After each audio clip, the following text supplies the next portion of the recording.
మిగతా అప్డేట్స్ చూద్దాం. Phone tapping కేసులో టీపీసీసీ చీఫ్ మహేష్ కుమార్ గౌడ్ సిట్కు తన స్టేట్మెంట్ ఇచ్చారు.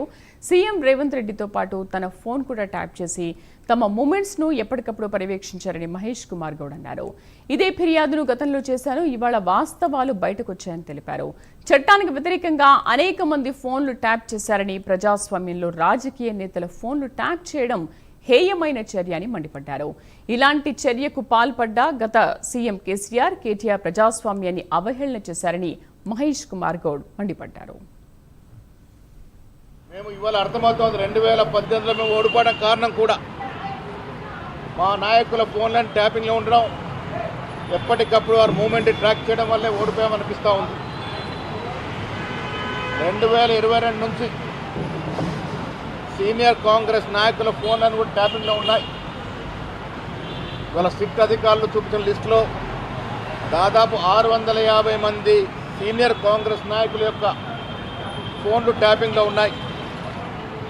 రేవంత్ రెడ్డి గారిది, నాది, ఆనాడు యాక్టివ్గా ఉన్నటువంటి అనిల్ యాదవ్ గారిది, గాలి అనిల్ గారిది, వారితో పాటు చాలామంది కాంగ్రెస్ ఫోన్లు ట్యాపింగ్లో జరిగినాయని ఇవాళ వాస్తవాలు బయటకు వస్తూ ఉన్నాయి. నాకు కూడా ఆశ్చర్యం వేసింది, అనుమానం ఉండింది. కానీ ఈ రకంగా మా ఫోన్లు ట్యాప్ చేశారంటే ఆనాడు జరిగిన దుశ్చర్య, ఏ రకంగా అధికారాన్ని దుర్వినియోగం చేశారో అర్థమవుతూ ఉంది.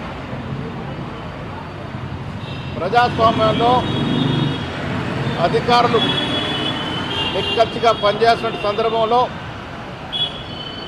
ఆనాడు చీఫ్ సెక్రటరీ సోమేశ్వరరావు గారు, డీజీపీ గారు, హోమ్ సెక్రటరీ గారు, లా సెక్రటరీ గారు ఏ రకంగా రాజకీయ నాయకులకి తలొక్కి అడుగులకు మడుగులో తిన్నారో ఇప్పుడు అర్థమవుతా ఉంది.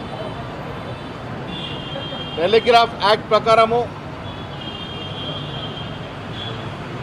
ఫోన్ అనేది ప్రాథమిక హక్కు, మా హక్కు, ప్రైవసీ. దాన్ని కాలరాస్తూ ఒక ఐజీ అధికారి మాత్రమే, అది కూడా అత్యవసర పరిస్థితుల్లో ట్యాప్ చేసే అధికారం ఉంది. అది కూడా 3 రోజులు మాత్రమే.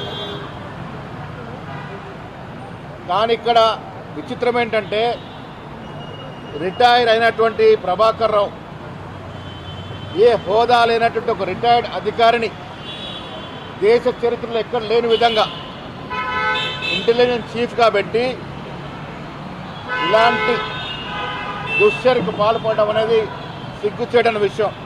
అధికార హోదా లేని ప్రభాకర్ రావు రిటైర్ అయిన తర్వాత వారిని ఐజీ హోదాలో కూర్చోబెట్టి ప్రతి 2 నెలలకి చీఫ్ సెక్రటరీ ఈ ఫోన్ ట్యాపింగ్ మీద రివ్యూ చేయాల్సి ఉండగా కూడా దాదాపు సంవత్సరం పాటు రివ్యూ చేయకుండా మాలాంటి వాళ్ళ పేర్లన్నీ కూడా, మా పూర్తి పేరు దాంట్లో మెన్షన్ చేయకుండా మమ్మల్ని నక్సలైట్ సింపథైజర్గా,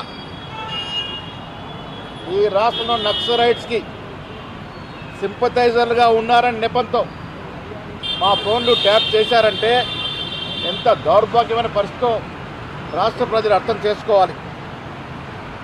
ఇవాళ కేటీఆర్ గారు సిగ్గు మగ్గు లేకుండా బయటకు వచ్చి తామేదో నీతిమంతులమని, నిజాయితీ పరులమనే మాట చెప్తా ఉన్నాడు. కేటీఆర్ గారు సిగ్గుతో తలవంచుకోవాలి. మీరు, మీ నాయన ఈ రకంగా ప్రజాస్వామ్యం, రాజ్యాంగం తూటు పడుతూ మా ఫోన్లు అనేది ట్యాప్ చేశారో ఇది హీనమైన చర్య, దుర్మార్గపు చర్య. ఇది ఆనాడు మా ఫోన్లు ట్యాప్ చేసి రాజకీయ లబ్ధి పొందే ప్రయత్నం ఏదో చేసినారో మీరు, దానికి మీరు శిక్షార్హులు. ఇవాళ ఒక నిజాయితీ గల అధికారులు, సిట్ అధికారులు దీని మీద విచారణ జరుపుతూ ఉన్నారు. భవిష్యత్తులో మరే ప్రభుత్వం కూడా ఇలాంటి దుశ్చర్యకు పాల్పడంగా ఉండాలంటే వీరికి శిక్ష పడాల్సిందే.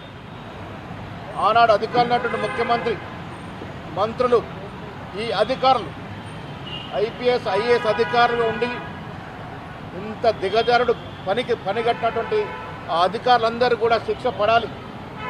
ఫోన్ ట్యాపింగ్లో ఎవరిని కూడా ఉపేక్షించడం లేదు. నేను రాష్ట్ర ప్రభుత్వాన్ని విజ్ఞప్తి చేస్తూ ఉన్నాను, సజావుగా విచారణ జరిపి ఇలాంటి హీనమైనటువంటి చర్యకు పాల్పడిన అది రాజకీయ నాయకులు కావచ్చు, ఆనాడు అధికారులు కావచ్చు, ఎవరిని కూడా ఉపేక్షించకుండా కఠినమైన శిక్ష పడాల్సిందిగా నేను ప్రభుత్వాన్ని విజ్ఞప్తి చేస్తా ఉన్నాను.